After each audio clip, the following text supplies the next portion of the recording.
12/2024, Greater Clark County School Board of Trustees meeting to order. Ms. McGrath, please note that all board members are present and accounted for.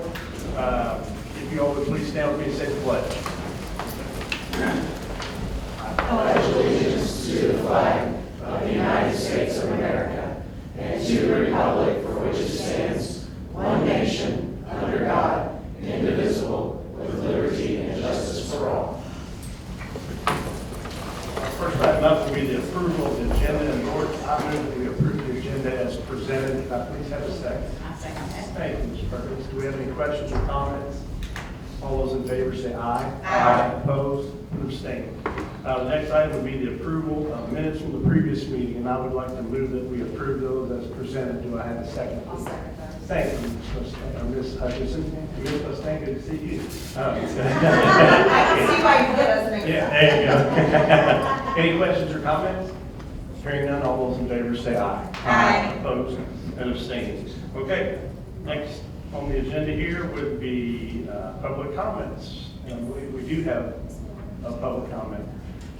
Just know if you would come up and state your name, and I think I've already revealed it, but state your name and your address. And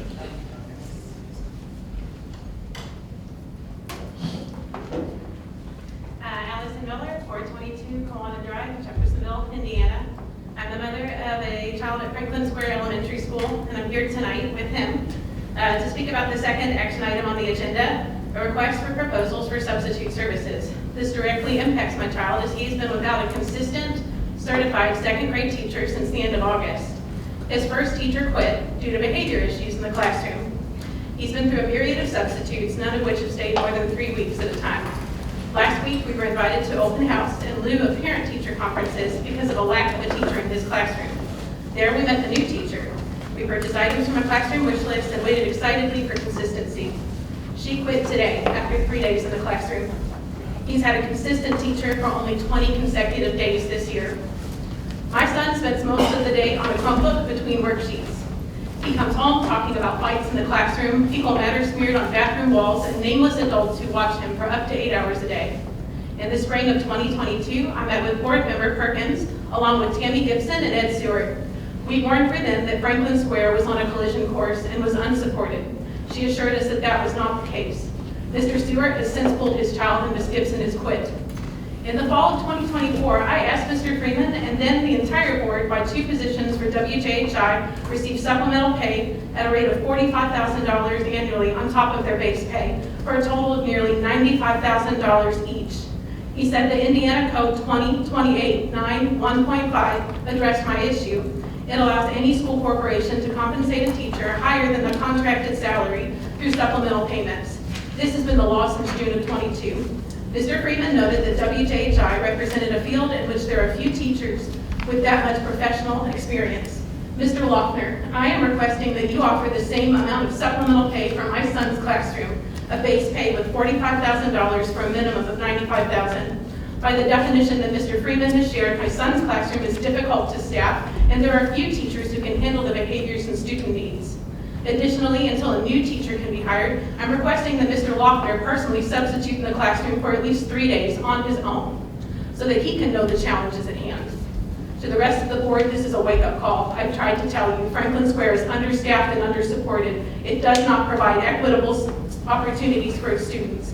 If there is no clear action plan for my son's classroom moving forward, I will exercise my right to school choice and take him out of this district.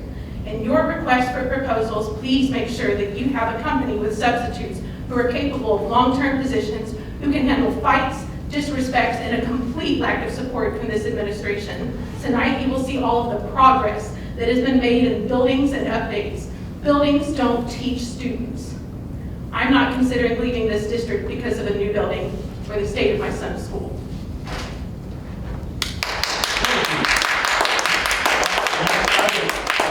Goal strategies and student achievement, USTA awards plaque.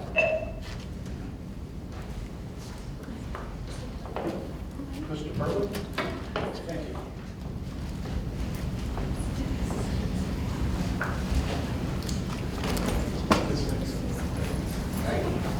Good evening, board and audience. I'm Gary Perlin, president of the Jeffersonville Community Tennis Association. It is my honor to make a presentation tonight to the board, to the school system, and really the entire community on behalf of the United States Tennis Association. Quickly, I want to introduce the people who are helping me tonight. First, we have Coach Jared Edmond, is the third-year coach at Jeff High. The photographer is also one of our senior varsity tennis players, Elijah Baskoff.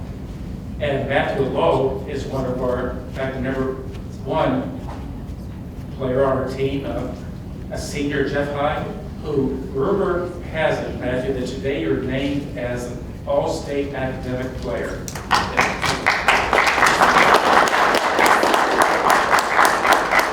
Which is a real honor. And rumor also has it that Matthew just completed his interviews for the U.S. Naval Academy. Congratulations, Matthew. And you all,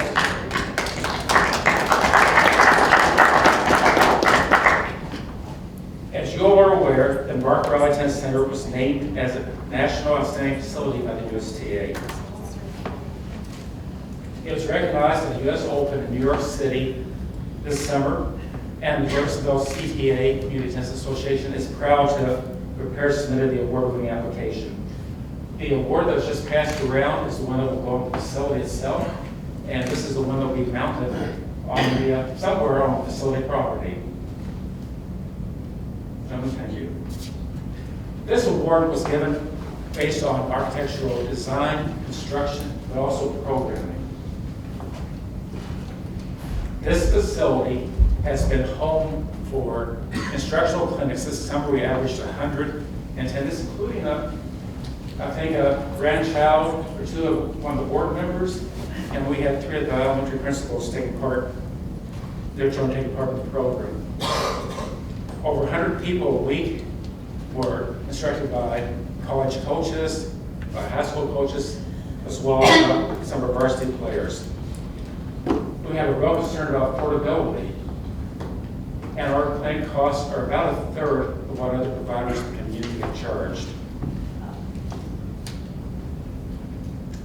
We host a series of tournaments. Our tournaments have drawn from 10 states and 3 countries so far, which is amazing. It's not unusual to have 300 to 400 players, families, and friends on site for those tournaments. This facility is really having an impact. And it has a significant financial impact on the community and the visitors coming in. There are 2 national projects that USTA has selected Jeff for. One we introduced last year. USTA provided rackets, about 50 rackets per school, elementary school, instruction, balls, and nets. This year we're expanding that program. Coach Jared and our varsity players, we met with the PE instructors last week. We'll be going into PE programs in every elementary school this year to introduce tennis and work on tennis development. Last year we ran a pilot at Franklin Elementary, and unfortunately it was a tremendous success, so we are expanding it. The second USTA project, the USTA has selected Jeffersonville High School to be a pilot site for a major project they're introducing nationwide that will allow access control by the school to the facility. The USTA is covering all their equipment costs and installation, which is several $1,000s, which will allow a system controlled by an app that the school controls ultimately, that patrons can control, that reserve court times. They will enter the courts using the app.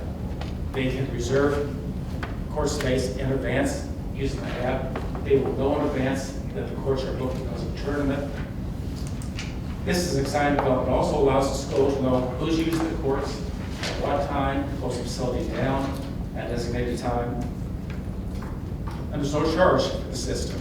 USTA is paying all the costs. There's no charge for the tennis patrons for the system. So that's a brief synopsis of what we're doing. We're excited to be working with Jeff High, with our schools, the Jeffersonville community, growing and expanding this program. Thank you for your time. Thank you. We appreciate the update.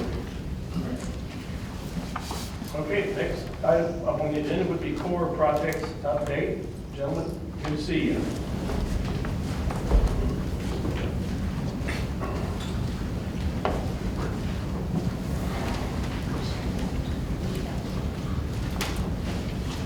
Good evening, board. Once again, thanks for allowing us to present the construction update that we have going for you all. Really good news coming out of this update. The first round of projects that we had originally started with you all are now all 100% complete. I know that I had given an update a couple months ago showing Brewer Valley, Charlestown Middle, all those projects being completed. So this update will really just have the 2 new elementary schools that we're currently working on. So as we roll through here, so as I always like to thank our partners. I'm not going to go through each individual one there, but we couldn't do anything that we're doing without the team that we have in place. All of these team members are of vital importance to us being successful for you all. So just an update on Charlestown Elementary School. You can see here that we have millwork going in the new classrooms. We have final paint going on. Really, this is in one of the wings of the school. If you guys understand the concept of the school, it's kind of an X-shaped school. Each wing is a classroom wing, with one being the gym area. So we're working through the school in a series of A, B, C, D, E. A is our first classroom wing that we're working in. These are photos of area A here with the millwork and the final paint going on. You can see here just all of the behind the scenes things that go inside the school. You can see our water tanks, all of our equipment here. This is a great view here of the second floor looking down into the media center. So this is going to be a very cool walkthrough when you're up on the second floor looking down into that area. Just pictures from the outside. This is your main entry. You can see we're getting some sidewalks poured. This is the back of the building. This is actually the media center here. You'll have all that natural light coming into that media center. Just a couple other exterior pictures. You can see the brickwork is completed around the building, and we have metal panels going on. They're probably about, I'd say, 30% done with the metal panel work. So that's coming along really well. It's really starting to look sharp out there. Here's a very good overview of what the building looks like now. You can see that we're almost fully enclosed. The last bit of glass that we have to install is right here in the gym area. But as far as A and B, and this is area E, all those classrooms, our windows are in, we're drywalled. We're really just rolling into the finishes now. We'll start seeing flooring going in over the next few months. Really coming down to the home stretch here for our turnover in May, which we're really excited for. Here's another great picture of the overview there. Over to White, you can see we're pretty much in the same state. We have not quite yet started installing millwork in this school, so there's probably about a 2 to 3 week lag between the two schools. They both still will be turned over at the exact same time. There's just that little bit of lag in this school. But you can see that we got final paint going on in multiple different areas. Here's our glass install. This is the media center here, the upper level of the media center. You can see equipment going in, similar to the Charlestown school. Here's a great picture of the back media center here with all the glass. You can see Perfection Group getting ready to do all their metal panel work on the exterior of that building.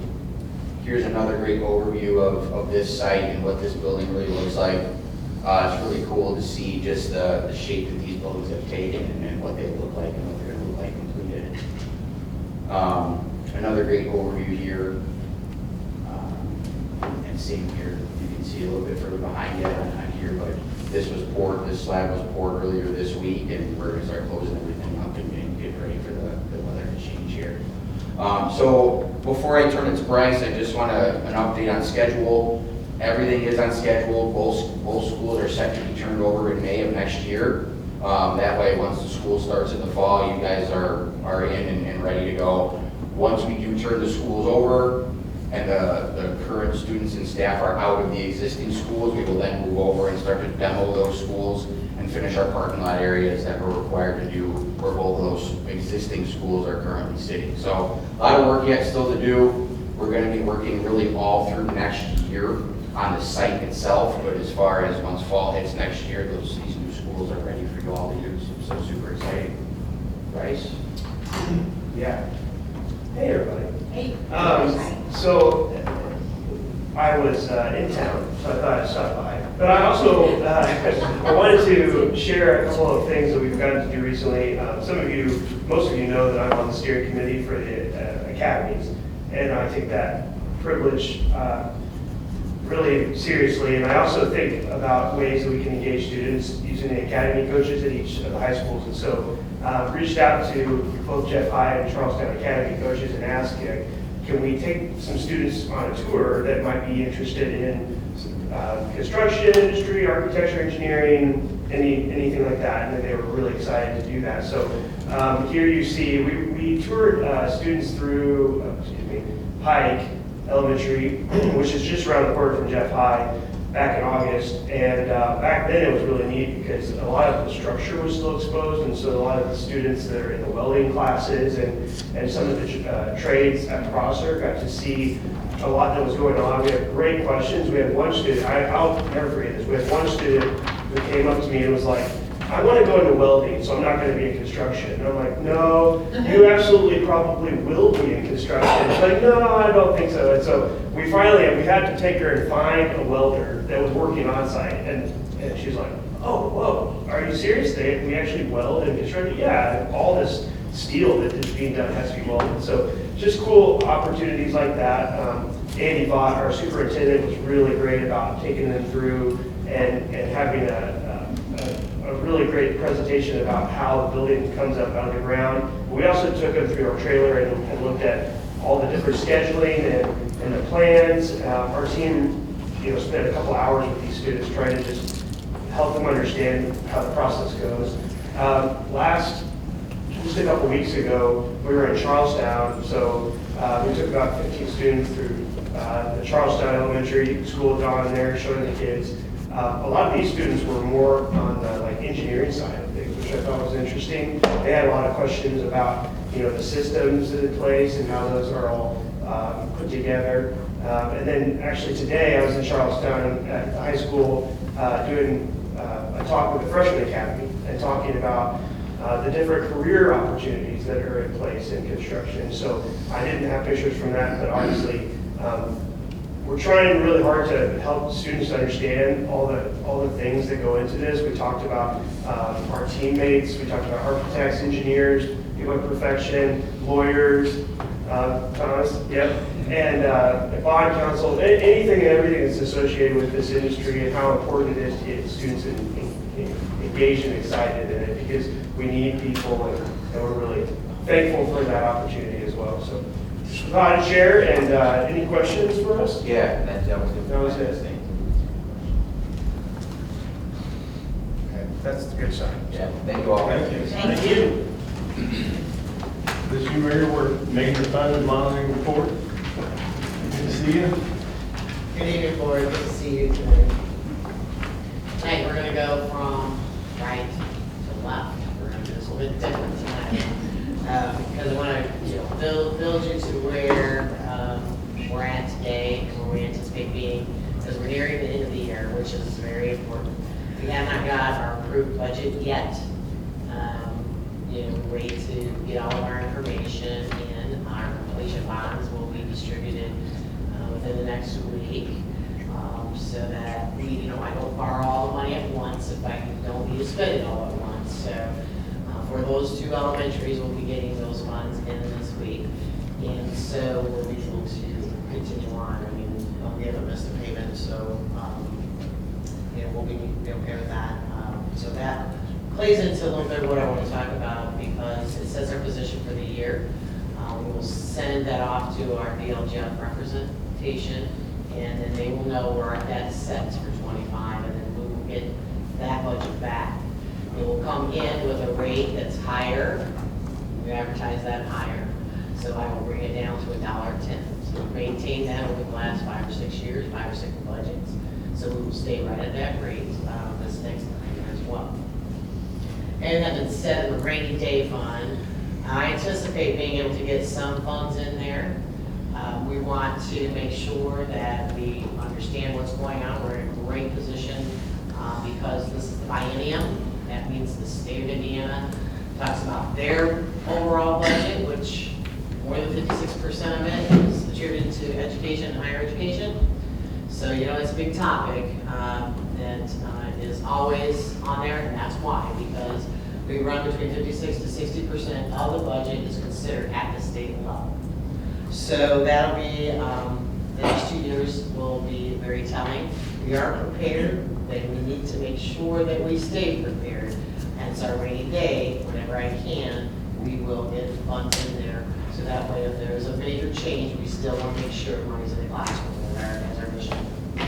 So I anticipate that increasing. I don't have a prediction right at the moment, but we will check that all out. When we get into January, February, we'll do resolutions. You'll see that information coming through. Your pension debt pays off at the end of the year. If there's some things that affect when you're paying off a debt, like pension debt specifically at the end of the year, over time, there's, interest rates and collection rates that goes on. If we go over by, I don't collect enough money in property tax, and we go into the negative, that I don't let it happen, your debt fund will take care of that overage that I need to take care of. We won't have a positive. Okay. And then your debt service, your cash balance is built for just such things. So we want to make sure that when we get to the end of the funnel, a payoff, we kind of attached to it. So those three will stay the same, pretty close, until I get all of our final numbers, and that happens in January. You're used to that, just kind of remind you. So now let's skip operations and go to education fund. Right now, we're sitting with a cash balance of $14 million. That is above our threshold, but remember, in December, I transfer money out of there to cover into operations fund that is obligated from the education fund that has to go as a required amount that we put in there. We do resolution at budget time. So October of 23, you already approved that resolution. In June of this year, we transferred $6 million, so $5 million to go. This is key. Keep this fund healthy. This is the fund that is instructional in nature, and if we see an impact of adjustments on funding education in the state of Indiana, this is the fund that we have to protect. So we know what General Assembly will come up with in the biennium formula. They guide that, they tell us how we pay, how we handle teachers, how we do all of that. So we have to comply with their requests, because that is coming out of their budget, right, the state level budget. So we'll keep a real tune to that and still fulfill the mission as hard as we can for our teachers. In operations fund, what is doing a better trend this year, because I transferred a little bit, usually I do half and half, that transfer from education to operation, June and so this time I went ahead and went 6 and 5, 6 million, 5 million coming in December. That proved to be pretty good because it keeps us more positive, makes you feel maybe a little bit more comfortable. I'm very comfortable going in the hole because I do know that our property taxes will be coming in, and because we are at a solid foundation with our cash balance, we can handle that. I also want you to know that inside of all of our cash operating funds that we have on your treasurer's report, big long one that I have to go through all the time, we are paying for expenses for our middle school, and when those bond funds come in, we do resolutes through all of that to reimburse us. So that's another advantage of having a good solid cash balance. I don't have to go borrow money now. I can get those funds in when it's time, and then I don't incur interest. So we're constantly looking for the taxpayer safety on that. So I just want to make sure that you know that we're very responsible in how we get those funds in and how we handle that through the system. And that way, it gives us still our goal to maintain that cash balance, because it gives us the ability to do things that saves our taxpayer money, in essence. And that's important. So, are there any questions tonight? Thank you very much. Thank you. Thank you. Okay, moving right along here. At this time, I believe we are going to engage in a public hearing. Greater Clark is required to hold a public hearing for the 1028 preliminary determination hearing. If you desire to comment after the presentation, you should do that. Do the following. Once you're instructed, the comments can be made Raise your hand when you're recognized, come forward to the podium, state your name for the record, and you can provide your comments at that time. So at this time, I'm opening, oh no, you have a presentation. Yeah. Laura, Luke, Thomas, and I want to remind the board, come on up, the genesis of what this is about in terms of this hearing. You know, obviously we've had a rolling 5-year facility plan for quite a while. You know, the other thing that's obviously going on throughout the district is the growth, you know, residential growth, apartment growth, you know, just enrollment growth. One of the things that we looked at very closely a few years ago is what's going on between the area of Charlestown and Jeffersonville, and just the amount of growth going on out there. I mean, I've been told by the mayor of Charlestown, also county officials, that there's 2,000 homes platted and approved in that area that are yet to be built. The other thing we also know is that every elementary school surrounding the Salem-Noble corridor out there, you know, and for Greater Clark that includes what will be Pike Elementary, Utica Elementary, the new Charlestown Elementary, even other districts like the 2 Silver Creek Elementaries, even Rock Creek, are all either at capacity or will be at capacity within the next year or 2. Okay, so we see a significant need for an elementary out in that area. You know, and frankly, that's what this hearing is about. Luke Brigman with State Police Service Bond Underwriter for the school corporation. As many of you all know, our goal is to ultimately sell the bonds to investors, but then also make sure that we're structuring these bonds in a manner to maintain that $1.10 tax rate that Ms. Huber mentioned. So the first thing that we start with is the school corporation's outstanding debt payments. This includes all bonds that have been authorized, even if they have not yet been issued. And that roughly correlates to what the tax rate is. And I know the school corporation looks at a total tax rate, not just the debt service fund. So in gray is the operations fund, in orange is the pension bond that is paid off at the end of this year. In light blue is the existing debt service fund. And again, we've been able to maintain that $1.10 tax rate for the last 5 to 6 years when we factor in all 3 of those funds. The way we're going to structure this bond issue is to sell the bonds in 2026, issue the hit your levy in 2027. Again, doing all of that while maintaining that $1.10 tax rate, but then also still leaving some capacity for the future. We're assuming AV growth of 5%. As many of you all know, that number has been significantly higher than that over the last 5 to 6 years. So if that continues, this is just going to be a conservative estimate. It looks significantly better than this.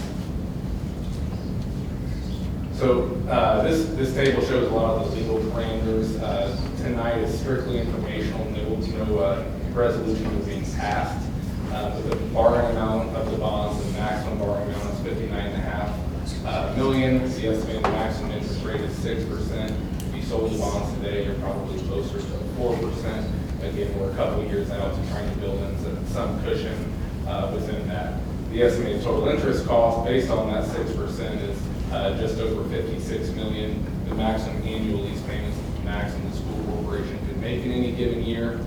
We've listed the school corporation's debt service levy and rate there for 2024, and also what we predict to be after these bonds are issued. The most important thing here is what we showed in the previous slide, the net tax rate impact over the 2024 total school tax rate of $1.10 is a 0-cent increase.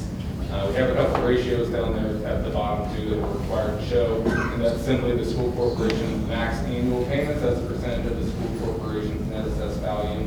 Then the second one's the direct and overlapping debt as a percentage, and that is just looking at all the other municipal entities. So counties, townships, libraries, cities, towns, all as a percentage of your net assessed value. So I think it's probably similar to what you all have seen before, that we're structuring all this to maintain the $1.10 tax rate, leave some capacity over for the future. But I'm happy to answer any questions that the board or administration has. Lord? Can I say one thing? You know, partnering with Stiefel has been fantastic. I mean, if you remember 5 years ago, we set out to try to transform our facilities, update our facilities, upgrade our facilities, and do it without raising the tax rate. You know, and in working with them, you know, they've been fantastic and have helped us keep that pledge, you know, to do this work and even this project without raising the tax rate 1 penny. Other districts around us can't say that. I mean, there's a district that's right next to us getting ready to do a 41-cent referendum, you know, building project. We're not having to do that because of the work we've done in pre-planning and working with Stiefel, so. I do have one comment. So when we're looking at the dollar figure, that dollar figure does not represent just the elementary. We have the 5-year plan that was approved.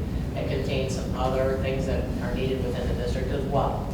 So that is the whole thing, that our intention on what we're gonna need to use that money for, as defined by the 5-year project. So this takes care of all the needs for that year. So it's that building and a couple of other things that we got to do. We have that continued, you know, after our facility study, we'll have that continued roof replacement plan. You just think of Jeff High, how big that is, and you can't just, you know, do a whole roof anyway, in the time that you have kids in school and that kind of thing, but those are sections that we will be doing. So there's a roof replacement plan. We still have HVAC replacement plans, Jeff High being that size. So that is, we don't do it all, we do within our means. We make a plan within that year to do those replacement items. So that is what this represents. So I just want to make that kind of clear too. Well, yeah, a lot of people don't realize the sheer magnitude of the cost of just replacing the roof at Jeff High. I think that's A section. Well, the whole roof, I think, is a $14 million project. Well, at least. At least. Yeah, just to do the roof. You know, so that's what we're trying to break it down, do it by sections, to make sure we manage the tax rate. And we have we don't want to inflict any negative pain on the taxpayer. They're warrantied out, so these sections then, the warranties on Jeff High will be, you know, year after year. So that way, you know, 30 years from now, guarantee you I probably won't be working at that time, but that replacement plan then will naturally happen. And then the operating fund then can start taking that over instead of the magnitude of what we're facing of, you know, $14 to $20 million on one building of a replacement. Remember, we have all these other buildings too. So this is major of how we're structuring not only from yesterday to today, but we're structuring out for the duration of the school district. Any other comments? Thank you, Luke. All right, at this time, I'll open up the comment portion of this meeting and ask those interested to make comments to raise your hand. Again, when you're recognized, come forward to the podium, state your name for the record, and provide your comments. Yes.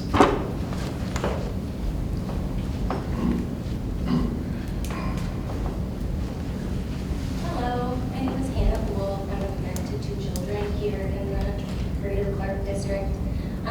I'm just, I guess, struggling to understand how we are discussing building a whole other elementary school when we are not able to staff the schools that we currently have. Franklin Square Elementary is not the only school that has classes that have not had a teacher all year long. Well, it's really, okay. Well, thank you. It's just really not a question to answer. Okay. But thank you. I guess it was more just an expression of my confusion. Yep, I understand. Thank you. Any other comments? Yes, ma'am.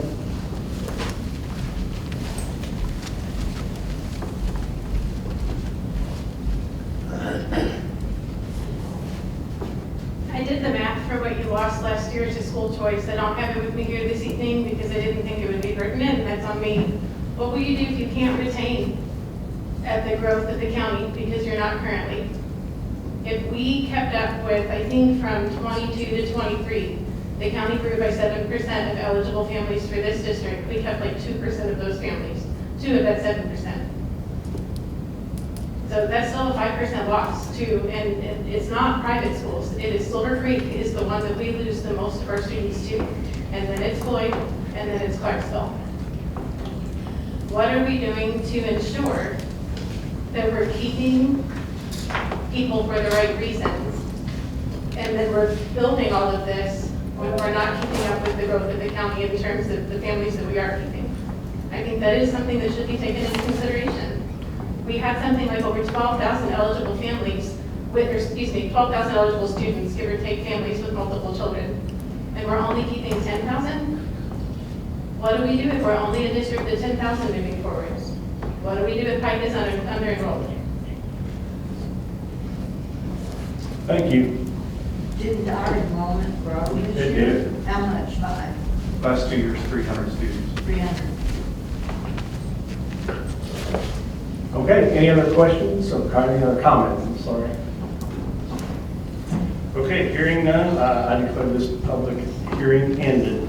And we will move on forward. The next item for approval would be the consent agenda. Board, do I have a motion for that approval? I would agree. Thank you, Ms. Hutchinson. Do I have a second? Second. Thank you, Mr. Freeman. Any questions or comments regarding the consent agenda? Pardon me? Yes. Hearing none, all those in favor of the consent agenda as presented, say aye. Aye. Opposed and abstained. Students, if you would like to leave now, you're certainly welcome to. You don't have to, but you can. You're invited to. Still at Play Tennis. Yeah, we're still in play tennis. Okay, thank you. The next item up. Gifts to buildings. We're doing gifts to buildings, and that will be you first, Tree. Yes, we had, well, it's just for the school, Charlestown Coffee Cream, German American Bank, we have that Dr. Martin Luther King celebration. And then Charlestown Middle, Charlestown High, Circle State Athletics Bowling Team, and theater donations. Very different genres there. And Kroger, Riverside Kroger is $624, so if you haven't signed up for school, please do that. I move that we accept these gifts to buildings in the amount of $6,778.91. Thank you. Do we have a second? Second. Thank you, Mr. Freeman. Any questions or comments? Okay, hearing that. Oh, Mr. Freeman, will you? Yes, the Martin Luther King Jr. program, how do people donate to that? Who do they need to talk to? I think it's important. Karen Wesley would probably be the best contact person for that. Thank you. Okay. Any other questions or comments? Hearing none, all those in favor of the gifts to buildings say aye. Aye. Opposed? Abstained. Okay. Next item up, action item, resolution for supplemental payments.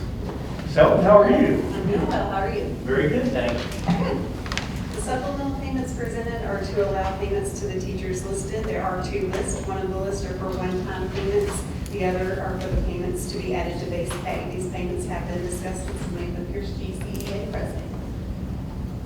Okay, do I have a motion for the approval of the supplemental payments as presented? A motion to approve the supplemental payments as presented. Thank you, Mr. Freeman. Do I have a second? Second. Thank you, Ms. Mustaine. Any questions or comments from Ms. Selton? Hearing none, all those in favor say aye. Aye. Opposed and abstained. Thank you. Permission to publish request for proposals for substitute services. Yes. Our current contract for substitute services with ESS expires June 30th of 25. The use of the request for proposals will allow us to solicit bids from vendors and identify the best vendor to provide substitute services. We would like to publish the request in December of 24. Bids would be due by January 31st. The review committee will meet in February of 25. That timeline allows us to meet the 120-day notice should we decide to go away from ESS. Okay, great. Board, do I have a motion for the approval, permission to publish request for proposals for substitute services? Thank you, Ms. Hutchinson. Do I have a second? Thank you, Mr. Paul. Are there any questions for Ms. Helton regarding this? Okay, hearing none, all those in favor say aye. Aye. Opposed and abstaining. All right. Thank you. Thank you. Indiana Gear Up program. Good evening, board. We are very fortunate to be the beneficiaries for our second grant round of funding from Purdue University's Indiana Gear Up funding. And the purpose of this is to increase the number of low-income students who are prepared to enter and succeed in post-secondary education, specifically at Purdue or any other institutions in the state, and for Purdue to conduct interdisciplinary research on how prepared the grade 7 through 16 trajectories are for students entering college. This year, our schools who are benefiting from the funding are River Valley, Parkview, and Jeffersonville. And Purdue will fund a building coordinator who will oversee professional development, tutoring, lots of different interventions for our students beginning in 7th grade, and then that will lead them up all the way through graduation. And there, they will have representatives from the Purdue College of Education who will administer the research that takes place from beginning to end of this project. And again, we are thrilled to have been selected for a second time around because our students really do benefit from these services. Okay. Board, I make the motion for the approval of the Indiana Year-Round Program. Could I please have a second? I'll second. Thank you, Mr. Jones. Are there any questions for Dr. Hartman? Okay, hearing none, all those in favor say aye. Aye. Opposed? And abstained. Okay. Contract agreement with Lancer and Associates. Here I am bringing up the end for you this evening, board. In our 5-year approved capital plan was a renovation project for the Jeffersonville High School bathrooms. And so due to the level of the renovation that we are expecting in that project, we do need to have our as recommended by our management team.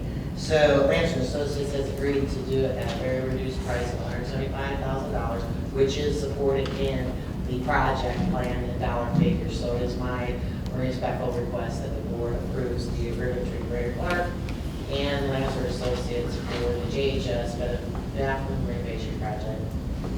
Board, do I have a motion for this approval? I move that we approve. Thank you, Mr. Freeman. Do I have a second? Thank you, Ms. Mustang. Any questions or comments about that? I know we discussed it. But any questions or comments? The high school students in here, I thought they would be cheering. Yeah. All right, because when I looked at them, I thought, oh boy, they're cheering. Very patiently, but anyhow. So how many different designs of these bathrooms? Because you got multiple bathrooms in the school. Right. They So can't it's- all have the same design based on space. So. Yeah, so it'll be all relatively the same. And there is just a lot of things behind the wall, right, Chris, that we have to have an architect stamp the new stuff that they put on there. Most of it's cosmetic and piping, because that's where we had problems. So we get behind there and we have a little bit more that we need to be looking at. We do need that opinion of the architect to handle that with us. Essentially, it'll be, because those have block walls anyway, so that part would be a lot of new paint, but new flooring, going to the epoxy flooring, getting rid of that old tile so it's easier to clean and doesn't hold odors, dirt and everything. New urinals, new sinks, new carriers behind the wall, new bottle fill stations out in front of those bathrooms, if you remember Jeff new ceilings, drop ceilings. It's, you know, when Jeff, a lot of people don't know this, but when Jeff High was renovated 15 years ago now, they didn't touch the bathrooms. So it's time to go back and touch those and do something with it. Board, do I have a motion for the approval of the contract agreement with Lancer Associates for architect? Okay, I'm sorry, I knew we were talking. It's okay. but I- You're just so that's all excited right. about it. I am. He's excited about the bathrooms. All right, I am excited about the bathrooms. We just need a vote. Okay, all right. Renee's like, just forget that. All in favor of this approval, say aye. Aye. Opposed and abstained. I thank you for Thank you, thank you. Okay, we're coming around the corner here. Board comments, Mr. Jones. I'm good, thank you. Ms. Hutchinson? Nine. Mr. Paul? Just a couple. I want to thank Ms. Miller for her comments. When it comes to, and I kind of share that because I work in a behavioral hospital. So we actually mirror that as well. It's difficult for us to staff a hospital because you get some kids that come out of college, they think, hey, this is going to be great, and they get here and they see it, and then they go, oh, no, and they quit. So from whereas my daughter who teaches in Bloomington, we kind of talk about this. I think the universities themselves need to look at the curriculum, if they will, to kind of give new teachers more training in how to deal with behavioral issues, because I think they give them the instructions on how to deal with pristine classrooms, and that's just not what they face in the world. But as a board and as institutions everywhere, we need to look at that and address that very much. And if I may, it's a Franklin Square problem. This teacher, we got her letter last Thursday. She did her student teaching at Pleasant Ridge. This was a Greater Clark student teacher I just that had a could not follow-up. last at Franklin Square. Yeah, I just had a follow-up also. It's not just an issue with brand new teachers. The administration is struggling to handle the behaviors. So I don't think that it's brand new people coming out of college that are necessarily who's to blame for this. Not that I'm trying to place blame on anyone, but. And these are the Well, ones. thank you. Yeah, I was going to say we can't really Yeah, I resolve that understand. this time. But my other comment was I also wanted to congratulate Ms. Crump. I'm sure you'll be a great asset to the board and the community. And if there's anything I can do in aiding the transition, please don't hesitate to reach out. Ms. Mustangi? Mr. Freeman? No comment other than, thank you for everybody who presented today, and thank you all for the public comments today as well. Ms. Perkins? I have nothing more to add other than I apologize to Ms. Hutchinson for going back for a second vote on that last That's item. all right. TikTok. All right. Thank you. I want to thank Mr. Purley and the tennis players, Coach Emmett, for being the driving force of USTA and being in Jeff, and just, I think that'll just continue to grow and help the community. I want to thank the parents that addressed their concerns about Franklin Square. We'll definitely look into that. My hope is that the principal is currently trying to address that and was made aware of these concerns that were brought to us tonight, but we'll certainly look into that. In regards to this district and growth, the district is growing. I mean, we did increase enrollment by 300 students the last 2 years. We see substantial increases in the future. Like I said, when you look at every elementary school that surrounds Salem Noble Road, is either at capacity or will be at capacity. And that doesn't just include our district, that includes other districts. So either we need to build a school out in that area, or the counties and the cities need to stop approving development. I mean, it's an either or thing here, and I don't think the counties and cities are going to stop approving development. So obviously we need a school out there. So and to go back to Franklin Square, we have had more staffing challenges in the last 5 years. I mean, post-COVID, a lot of things have happened during COVID. For some reason, obviously, salary and benefits was an issue, which we believe we have done a better job with in this county, in our district. I mean, we've gone from paying starting teachers $40,000 a year to now $50,000 a year in a matter of 4 years. So we're trying to attract the best and the brightest to Greater Clark, and we're going to continue to work in that direction. But the other thing that has happened over the last 4 or 5 years is, for some reason, our teachers have become the punching bags of politicians, disrespect, of our teachers. And, they've demeaned the profession quite a bit. And, we have people that don't want to become teachers because of the way they've been treated by people out in the community and, politicians in that regard. And that's a sad statement on where we're at in the world right now. But, we're doing everything we can to staff our buildings, and make sure we have the best teachers in front of our students. But to I have to admit, it has been a challenge. We see less people applying for these positions, we see more turnover, and we're fighting that more and more each year, so. Anything else? Okay. Board, I need a motion for adjournment. Thank you, Ms. Hutchins. We got a second? Thank you, Ms. Perkins. All those in favor say aye. Aye.